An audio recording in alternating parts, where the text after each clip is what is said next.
Hey guys, well, as Ivan said, my name is Jakub. I am supposed to be a senior DevOps engineer, but I am much older than I look. So what I would like to talk about today is our bread and butter, which is Kubernetes and containers. What happened last year in the realm of containers and Kubernetes at AWS, culminating in, well, what was announced at re:Invent. But first, let me introduce our company called Labyrinth Labs. We are a one-stop shop for DevOps, Kubernetes, and cloud. And what we do is help companies use cloud efficiently and, well, prosper from it. Since Kubernetes is our bread and butter, we are working with it every day. I have chosen to talk about what was announced last year in the realm of Kubernetes and what new interesting developments announcements were made. But first of all, let's go 1 year back into ancient prehistoric times, 2023. The world was much more different then. And the first announcement I'm going to talk about actually happened at the end of 2023, so basically early Christmas. And this announcement was that finally access to EKS clusters, so managed Kubernetes clusters in AWS, finally had an API. This was something that was, well, we waited for a long time. The first promise was made in 2020. The conversation in the pull request or in the issue turned quite uncivil. People started insulting each other because they were waiting for so long. But finally, at the end of 2023, this happened. And why it made me so happy is because it helps us do a lot of things within our platform. So how were permissions into EKS clusters configured before? You had a config map, which is an object in Kubernetes, which, as it says, has a config in it. And what it basically did was map a certain IAM entity, so IAM role or IAM user, into the cluster. So this IAM role can do this IAM role can do this. But this was unfortunately quite problematic because, well, there was only one config map. You had to, if you wanted to change something, you had to modify the config map. You had to have access to that config map. It was a pain in the ass. So with the API, instead of actually having to modify the bloody config map, you have an access entry that you can change from the console. You can change via the API. You can change via Terraform or other infrastructure as code tools. And so what it does, the access entry has a few groups, has a few access policies, so it tells you what you can do, and it maps to an AWS principal, so which entity has access to the cluster. What it looks like in the management console is basically this. So you have the principal, like a user called KS dev2, it's standard type, it has a username, the cluster, and it has the group developer. And this you can configure directly in the cluster without modifying the config map. So why is it so awesome? First of all, it decentralizes everything. If you have one config map, if you have, I don't know, large Terraform code base, or if you need if you have multiple tenants and every single tenant has to have access to the cluster in separately, so each tenant has a different IAM role. Before that, you had to go to the config map, modify it, make sure nobody else is modifying it at the same time. It was pain. Right now, you could decentralize it, and for example, for tools like, I don't know, Atlantis, which helps you provision Terraform via CI/CD, or Argo CD, which helps you provision Kubernetes resources via CI/CD or GitOps. This was perfect for our code base and help us clean up some pretty ugly things in our code. Also, if I'm not mistaken, with the config map, you could have locked yourself out. For example, if it was created via, if the user that created the cluster was destroyed, and there were no other permissions, no one could modify it. Now, if you have sufficient permissions, you can just create the entry in the console, and you are back in and do what you need to do. So this was pretty awesome. Helped us a lot. Second great announcement that happened was EKS got extended support. This happened on the 1st of April, so when I read it, I was like, okay, is this an April Fool's joke? And I'm not kidding, some companies actually make some joke announcements. Fortunately, this wasn't it, and this was awesome. So, not sure if you know, made a screenshot with the mouse. In Kubernetes constantly makes new releases, and EKS is, well, not far behind. And for each Kubernetes version, the version is supported for 14 months in EKS. Before extended support, once the version reached end of life, so after the 14 months, so let's say 132 reaches end of life on January 23rd, 2025. So, no, on March 26th, sorry, wrong column. What would happen is AWS would automatically upgrade your cluster. You'd be like, okay, finally a free EKS upgrade, Kubernetes upgrade. That's great, but that's not what you want. Kubernetes upgrades are complex because there are a lot of components. In new versions, things are removed, new things are added, things are deprecated. It may break application. Not good. So with the extended support, you actually get some more time to prepare your application or your workloads for the upcoming upgrade. I think it's another year. And the only downside for it is you pay a bit more. So for us, since we are provisioning the clusters, the mindset didn't change that much because we were still trying to keep up with standard support, still trying to keep up with the Kubernetes versions. There is one caveat, especially if you have customers who are very cost conscious. When you get into extended support after the year, if you miss the deadline, the clusters that remain in extended support are 6 times more expensive until you upgrade to the version that is on standard support. So that's why we are still trying to keep ahead. But if, for example, the customer can't migrate to the new version or upgrade to the new version before standard support ends, no biggie, they'll just pay a bit more, but we notify them about that. There are a few announcements made about favorite node autoscaler, Carpenter. So when it comes to Kubernetes nodes in AWS, they're basically EC2 instances where the Kubernetes workloads run. And Carpenter is probably the best autoscaler for that. What it does, it checks for pending pods, so pods that can't be placed anywhere. If there are some pending pods that can't be placed, it will create a new node or a new EC2 instance where the pod should ideally be placed. And it's awesome because what it does, it communicates directly with the EC2 pricing API, so it checks for cheap instances. It chooses the best instance types based on cost, based on your requirements, special requirements, and it's pretty darn quick, so that's why it's so awesome. And there were some awesome changes made to Carpenter in 2024. The first of which was that drift detection was made the default setting. Before that, it was a feature flag. You could have drift detection, you didn't have to.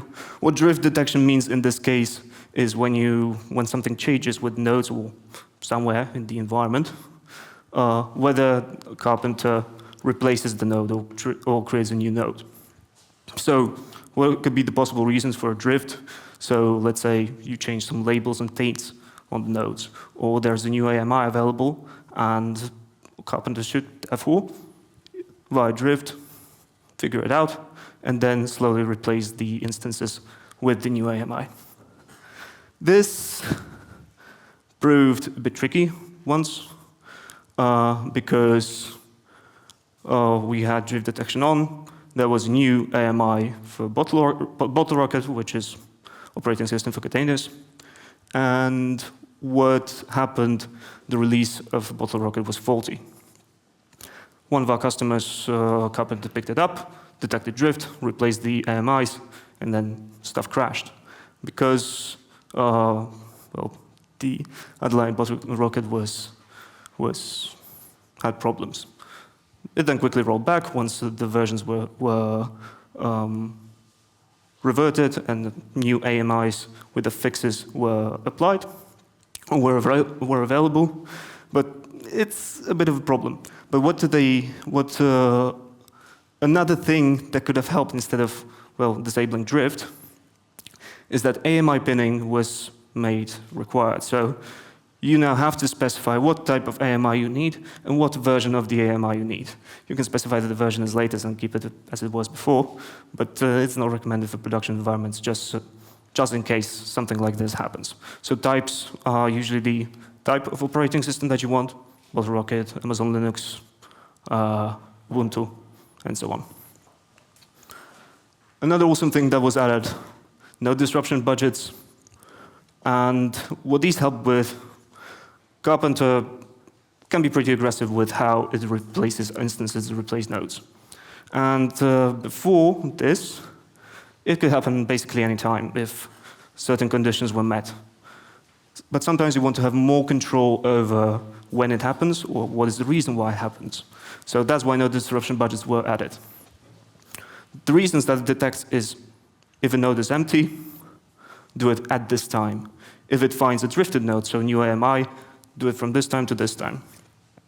In this way, you can ensure that, for example, if nodes shouldn't be rotated during the day, they don't get rotated during the day, but only at night, by specifying when it can be done and how much of the cluster can go down at the same time, or how many nodes can go down at the same time. The default is 10%, is highly modifiable, so this was awesome. Another thing that was added that was also the termination grace period. There is a parameter in Carpenter called expire after, which basically tells you, okay, kill the node after 24 hours, or after 2 days, or whatever you configure. If it's supposed to, well, no, if it's supposed to be killed, you just don't want it to run longer. And, or rather, but, if you had a pod disruption budget, which told you that, no, you can't delete a pod that's running on the node, on the instance, then it would not rotate the node. What I found out with this is that even spot instances, which are supposed to be quite short-lived, can live for quite a long time. The longest one was like 1 month. Just because a pod disruption budget was there that was misconfigured and the node couldn't rotate. With the termination grace period now, you can specify, okay, no, rotate it, for example, expire after 24 hours, and the termination grace period can be like one extra hour. So it respects the pod disruption budget or labels which prevent a disruption for another hour, and then it destroys the node. It doesn't respect it anymore. There are some other announcements, random stuff. So first of all, these things which are really cool for the community. When you create an EKS cluster, you no longer have to, by default, install the core network add-ons, which are core DNS, kubeproxy, and VPC CNI. There are alternatives in the community, CNCF community. So for example, you could replace VPC CNI or kubeproxy with, I don't know, Cilium or Calico, and use them instead of these add-ons. Also, you can keep these add-ons, but you don't have to manage them as managed add-ons within EKS, but I don't know, you can install them via Helm charts or in a different way, or configure them differently than managed add-ons allow, if you prefer. Another great thing, split cost allocation data. Basically, it's quite difficult to track costs per pods or per workload when you are running in Kubernetes. So what AWS did last year was it enabled split cost allocation data per pod. And now that when you have different pods and different namespaces, you can actually see how much of that instance is using, how much is unused. And there are multiple ways to check it, like just based on the resources that are requested or the actual usage.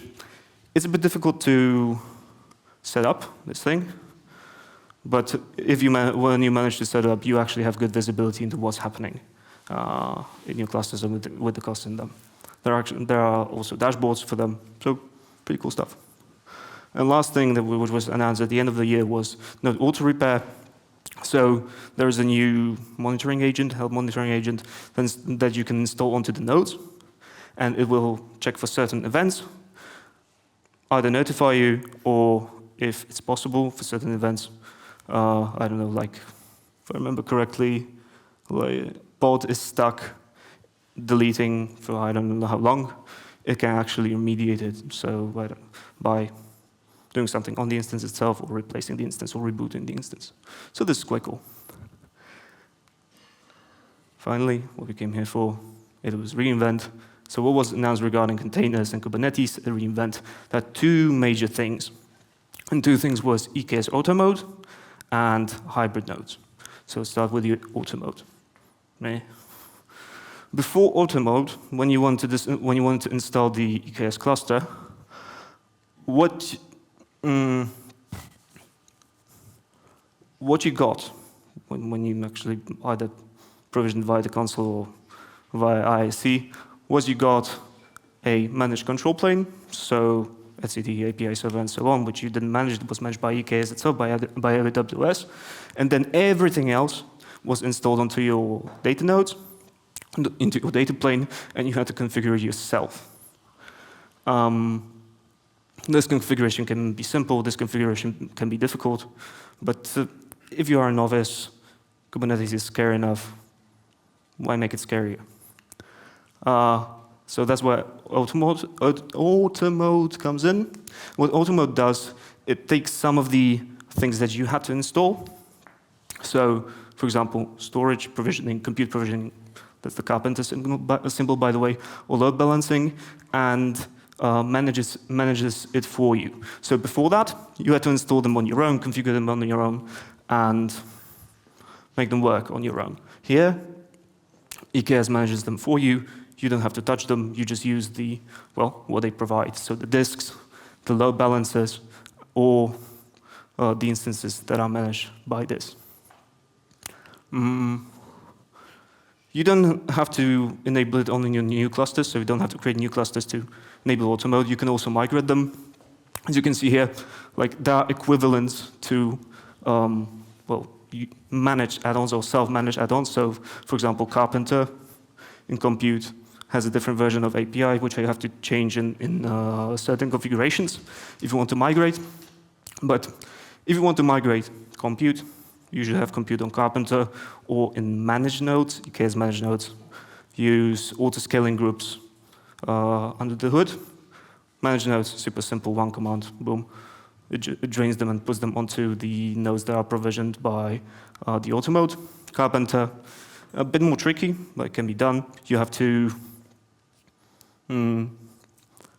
take your workloads and then move them one by one. Make sure that they provision on the EKS Automode managed instances instead of the old ones. Disks, this one's actually a bit even trickier than Carpenter. I wasn't really sure how, I'm not really sure how you can actually migrate disks properly. You have to either snapshot them, you have to recreate them. So regarding disks, I'm not going to talk more, just from what I read. Quite hard. And then load balancers, you need to do blue-green. So EKS Automode won't take the load balancers that you have created before. You need to it creates new ones, and then you have to manually change the traffic, so it uses the new load balancers instead of the old ones. So when it comes to compute, under the hood, most likely uses Carpenter with some slight modifications. It provides some default node pools. Node pools are basically like selections of nodes that you can get, like, do you want GPU, do you want, or not? Do you want AMD or ARM? The sizes of the instances and so on. Some special taints. Another, you can use them, or you can provision your own node pools, just like you would in normal Carpenter operations. The max node age that is supported in the EKS Automode is 21 days, so nothing lives longer than 21 days there, no matter what you do, because of best practices apparently. But you can configure a smaller window. So what's the pricing for this thing?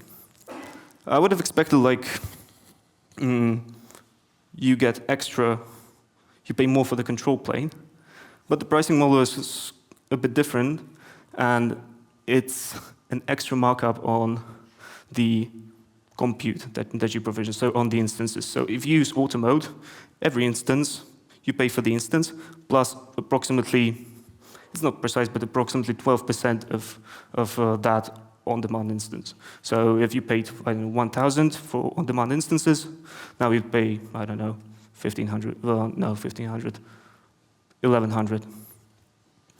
But this approximation is from on-demand compute only. So if your environments are cheap because of spot instances, which can be quite cheaper than this percentage goes higher. So if you want to use Automode, and you have spot instances, you've paid 1,000 for your environment, suddenly you would maybe pay 1,500, which is a bit more. So you need to weigh the advantages and disadvantages. So there are some caveats to this. One of the advantages, well, okay, so I already talked about the 28-day node age, maximum node age. You have to have at least one CPU on your instances. They can't be nano, micro, or small instances, so they must be higher. EKS Automode won't provision anything else. And the Kubernetes version upgrades are still manual. You have to actually start the EKS update yourself. So Automode doesn't do it for you. And the reason is what I talked about before. Upgrades can be complex. You want to be in control when you do it. So when would you use Automode? For me, personally, this is going to be a bit more subjective. If you're starting with EKS, or maybe have a bit of knowledge with EKS, and you don't want to play around configuring things or provisioning some of the configurations that you will have to do in the standard mode, you just want the load balance, you just want the provisioning, the scaling, you want the disks out of the box, this is perfect. Also, if you don't require any special configurations of your add-ons, same thing here. For us, we have a platform where we build Kubernetes clusters, or EKS clusters. It's not something that we would use right now, because most of the things that are here, the scaling, the disks, and so on, we already have baked into the platform. So if there are new interesting features there, for example, certain auto updates or even more features that will be useful for us, for our platform, the Labyrinth Labs, then we would start considering this thing. But before that, if I'm a novice, for example, want to just play with EKS or don't have the time to configure it later, then I would use this. Second thing that was announced were hybrid nodes. And hybrid nodes are basically nodes that live in your on-premise environment, so in your data center, in your factories, wherever, but you want to use the EKS control plane. This is awesome for edge monitoring. This is awesome, edge computing. This is awesome if, for example, your workload has to be processed on site and can't leave a certain geographical location, but you can have communication between EKS control plane and the instances.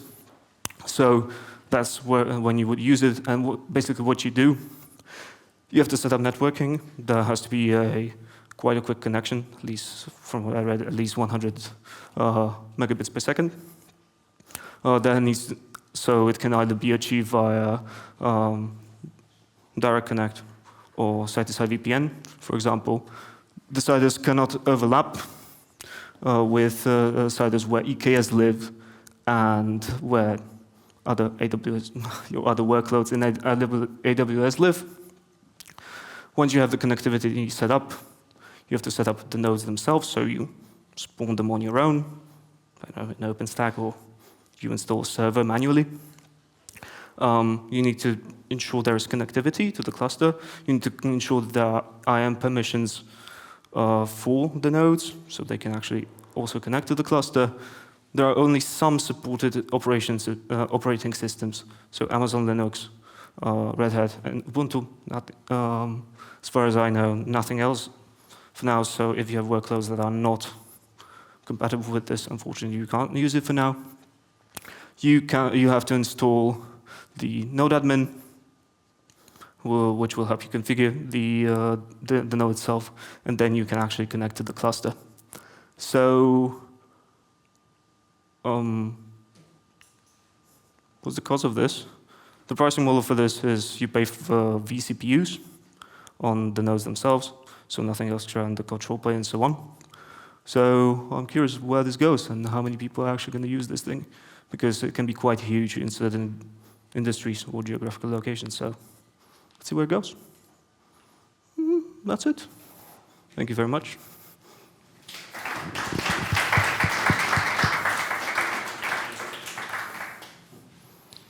Cool. Do we have some questions?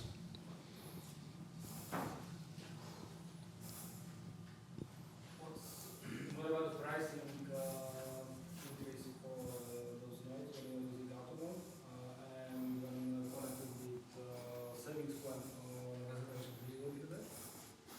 Yeah, the savings plan goes onto the instance itself, but you get the 12% markup from the well. It's charged differently. It's not on the EC2 compute cost. It's charged per instance. So I don't know, you have a C5 large and M5 large. Each one has a different extra markup, which is flat. But if you have, whether you use spot, whether you use on demand, or whether you use reserve, the markup, the extra, is fixed, but savings plans, spots apply. For the hybrid mode of the ECS or EKS you mentioned the private connectivity, the connectivity between the data center and the AWS. Is site-to-site VPN okay, or do you Yeah. need a direct connect? Apparently, documentation says yes, so it should be. Have you used this hybrid installation for your customers? Nope, no one so far. It's quite new, and our customers are okay with being completely in the cloud. So if one pops up, we'll definitely check it out.